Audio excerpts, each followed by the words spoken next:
We have been very lucky with the ground because we were looking for that since no, for 2 years because it's we wanted to keep the herd, so the sheep and goats, and so we needed agricultural land or enough space for them to feed them, but additionally or in connection we didn't want to have just the space for the animals and no space for us.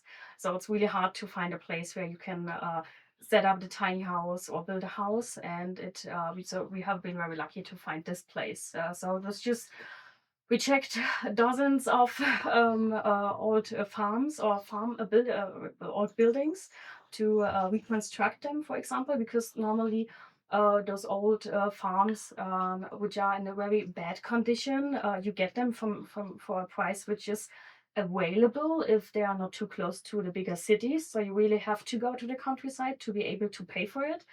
But even with farms or with older farms, you have space for 2,000 or 3,000 square meters. That sounds enough for a garden, but it's definitely not enough for the for keeping goats. And that's why we have been looking for such a place for quite a long time.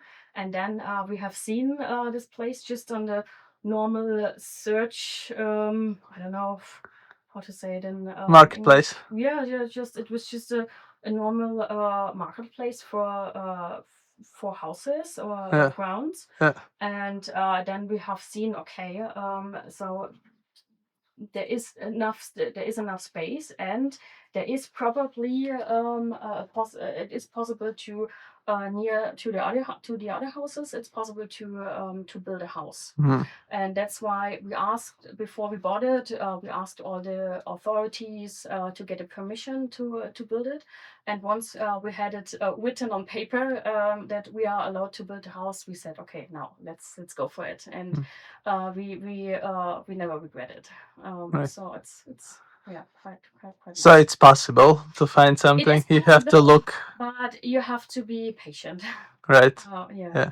to look for that. Because I mean, it is expensive, especially now, to build a house, but it's also expensive to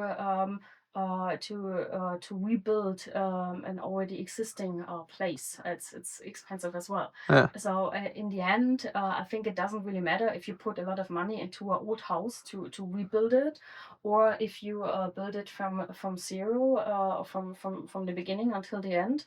And the good thing is that we know what we want, and we know how we would like to set it Right. up, and we can build it from our like we did it here. I did it with the tiny house. We can do it with our own needs, and Yeah. what we are thinking about Yeah. how to live. To match your lifestyle and your Yeah, needs. yeah, exactly. Because a lot of people, they are kind of smiling at us because they can't understand that our future house is a connection with a living area, and the area where the animals live. So we are planning a barn, kind of as a cellar, and then we put the house on top. Oh, So that's we are perfect. kind of living together Yeah. under one roof. And the idea is to have a balcony, which is at the same time the roof of the space where the animals can hide or find some shade. So Oh, the that's idea nice. is to bring it together, to make a connection between the place where the animals stay at night, and the place where we can stay. Yeah. So yeah, that's the idea behind it. Yeah. We will see how it Yeah, turns but out. that's future plans. So That's future plans, and until that, it's I will be totally happy living here, right. still living tiny, and Yeah. yeah, that's fine. And I'm quite sure maybe we could imagine to set this place as a home office. Yeah. It could be good, but it's also fine to have Guest house. a guest house, a Yeah. perfect guest house. Yeah. So we can always welcome people here, because that's a challenging thing with having guests Yeah. living tiny. It's you have to make your own space on the couch and or find other solutions. Yeah. But it will be easier in the